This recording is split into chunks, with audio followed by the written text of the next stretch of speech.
Hi guys, I'm Amber, and today I want to talk about the 4 ways that trauma manifests in our bodies from childhood to adulthood. So the first one we have is fight. And fight is when, as a child, you usually get this one from a parent. Usually a parent is modeling this type of fight behavior, and this type of fight behavior is usually about asserting control and dominance over the child and using aggressive behavior or yelling, like extreme yelling, to get the child to acquiesce.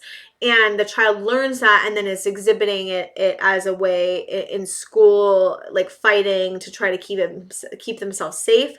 And then it moves up into adulthood as you know usually controlling behavior, finding ways to assert dominance or power as a way of creating safety, because that was what was learned in childhood. And it's a very unconscious behavior. All of these are very unconscious. It's just what we learned, our bodies learned to do to keep safe, and we've carried them into adulthood without even knowing. The next one is flight, and flight is exactly what it sounds like. Running away. When something in the home was happening when we were children, we ran away, we tried to hide, and it was always about running away, getting away from the issue. And in adulthood, this can look like avoiding, it can look like busyness, even always being on the start button, always having to go. Very like high energy movement. It's interesting how it can manifest in adulthood differently, but that's a way that our bodies know to keep us safe. And the next one is flight. I'm sorry, flight. Freeze. The next one is freeze. And freeze is when this one can be the hardest one to heal. And the research says it's hardest one to heal because it can be one that it doesn't cause a lot of consequences in our lives. And so it can become, in a way, safer or easier to stay into. And freeze is a type of dissociative thing that's happening.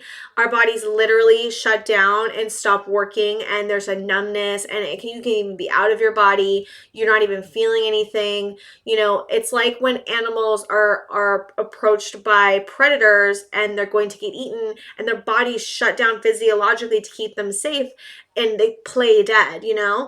And so our bodies do this as a response to trauma. And so in childhood, if fawn, flight, and freeze were not, I'm sorry, fawn, flight, and fight were not available, usually freeze becomes the only one that's, the only one that you can do.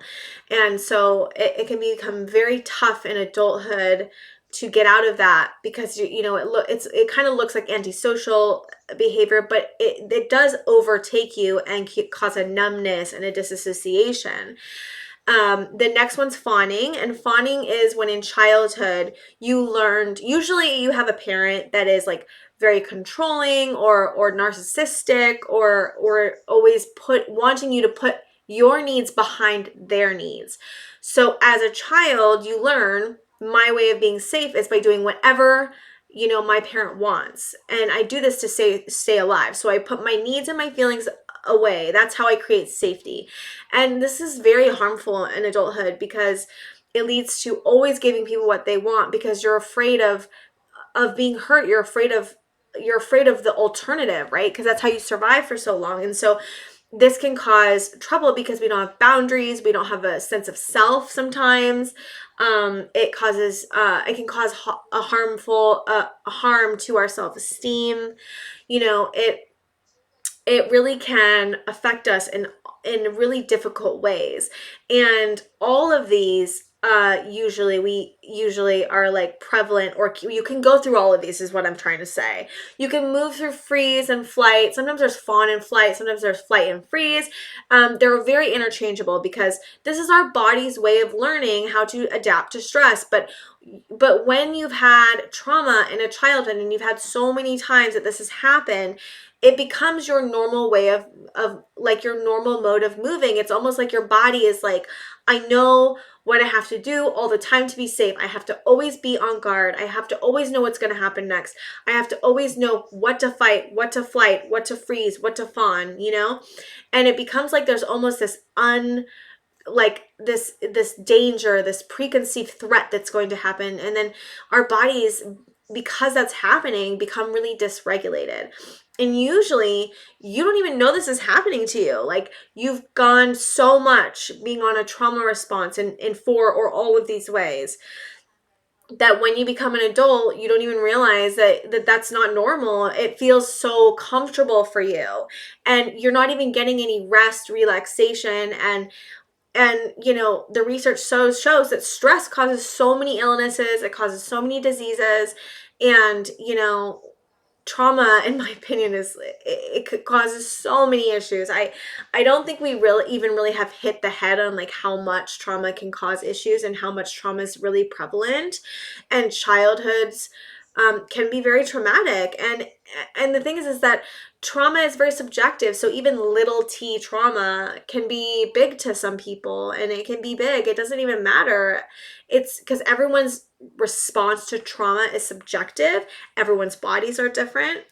And so coming back to this, it's like, how can we find the compassion for ourselves and understand that this is our body's way? This is literally our body and brain doing a physiological response to keep us safe.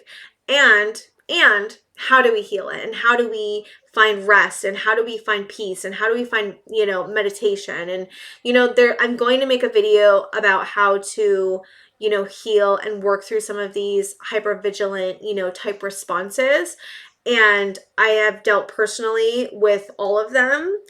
And I have more knowledge about I have more knowledge about freeze and fawning and flight than I do about fighting, but I have had some fighting. But I have a good amount of knowledge about these four types. And I think that the more you can learn about how our bodies are responding to the trauma that we've experienced, the better we have, the better we are, the better we can move through life. Once you know the problem, you're able to address it. So I'm really hoping that this helped you in some way. If you don't know what these four types are, there's so much research on the internet, but I hope I gave you kind of like a overall of what it can be like. I will make another video, like I said, about how to work through these issues, and hit the like and the subscribe button if you can. I really want to reach more people. I really want to help more people on my channel, and the only way to do that is to ask for likes and subscribe. So if you can, please, I would really appreciate that. And thank you for taking the time to watch my video.